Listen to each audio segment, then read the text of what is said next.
Maintenant, nous invitons M. Jean-Noël Barrot, ministre de l'Europe et des Affaires étrangères, à prendre la parole pour délivrer le message du président de la République française. Ensemble, gardez-vous!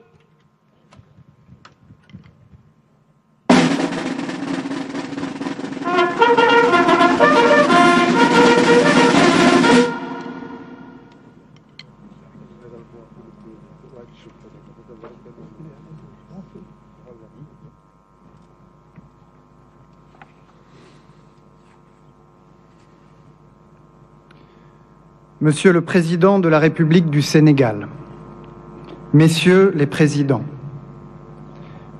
Monsieur le Premier ministre, Mesdames et Messieurs les ministres, Monsieur le maire, Mesdames et Messieurs,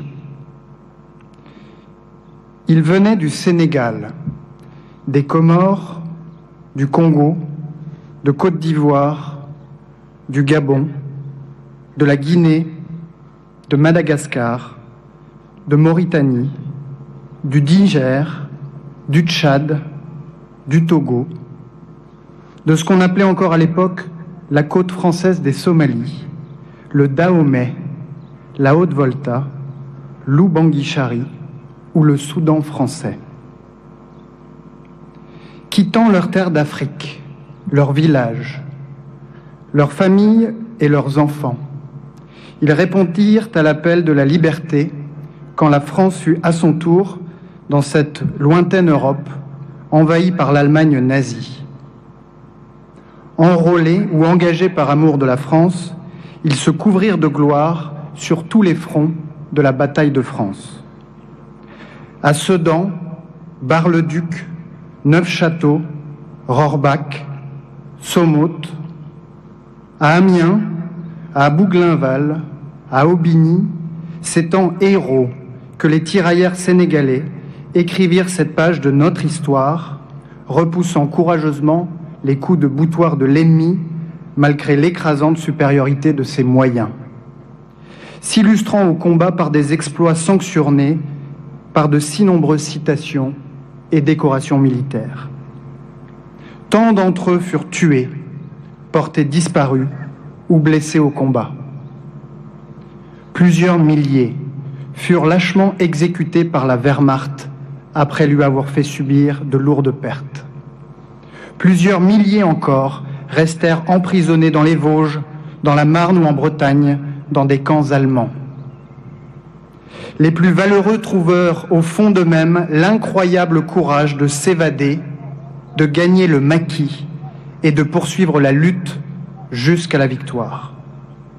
Et ceux qui survivront conserveront toute leur vie dans leur chair et leur esprit les stigmates de la guerre, avec la satisfaction d'avoir, par leur sacrifice, assuré la défaite de la force brutale et la victoire de la liberté. Et pourtant, quand vint la libération, pour certains d'entre eux, le doux parfum de la victoire fut bientôt gâché par le goût amer de l'injustice. Démobilisés avant les autres, privés de la solde qui leur était due, ces héros africains furent déconsidérés par leurs chefs. Ces valeureux tirailleurs furent traités comme des soldats de second rang. Ils avaient tout quitté et parfois tout donné à la France de la liberté, de l'égalité et de la fraternité, une France qui semblait subitement trahir sa promesse, manquer à son devoir d'égalité, manquer à son devoir de fraternité. Ils ne purent faire autrement que de le lui rappeler. Une première fois, ils protestèrent à Morlaix, où la moitié d'entre eux refusèrent d'embarquer à bord du Circassia qui devait les ramener chez eux. Une deuxième fois, arrivés ici dans le camp de Tiaroy, ils protestèrent à nouveau et refusèrent de regagner leur foyer avant d'avoir reçu ce qui leur était dû. Et c'est au matin du 1er décembre 1944 ici même à Thiaroye, qu'ils réclamèrent justice dans un immense cri de colère qui retentit encore 80 ans plus tard. Un cri de colère que la France réprima dans le sang en ouvrant le feu sur ceux-là même qui avaient risqué leur vie pour qu'elle puisse être libérée. Rien ne peut justifier que des soldats de la France aient ainsi retourné leurs canons contre leurs frères d'armes. Les douleurs encore si vives provoquées par cette plaie béante dans notre histoire commune, seul un travail de mémoire peut conduire à les apaiser. Il n'y a pas d'apaisement sans la justice, et il n'y a pas de justice sans la vérité.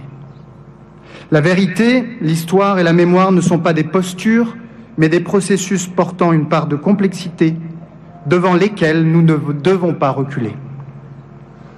C'est pourquoi la transmission des archives a été décidée en 2014. C'est pourquoi la France a accueilli une mission d'étude des archives que vous avez mandatée, qui contribue aux travaux du comité dirigé par le professeur Mamadou Diouf. C'est la raison pour laquelle le président de la République vous a écrit, Monsieur le Président, pour vous dire que la France se doit de reconnaître que ce jour-là s'est déclenché un enchaînement de faits ayant abouti à un massacre.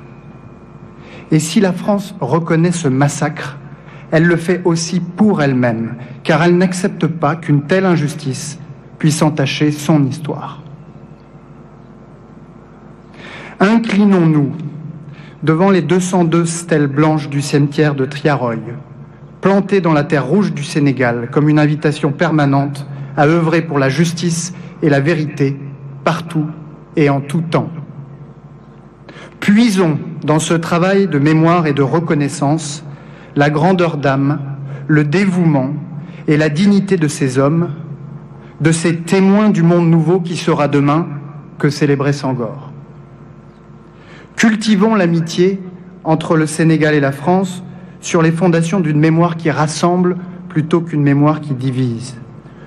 Monsieur le Président, vous avez posé avec le Président de la République, le 20 juin dernier à Paris, les bases d'un partenariat renouvelé, fondé sur le respect mutuel au service des intérêts réciproques de nos deux peuples, unis par des valeurs démocratiques partagées et une relation d'amitié.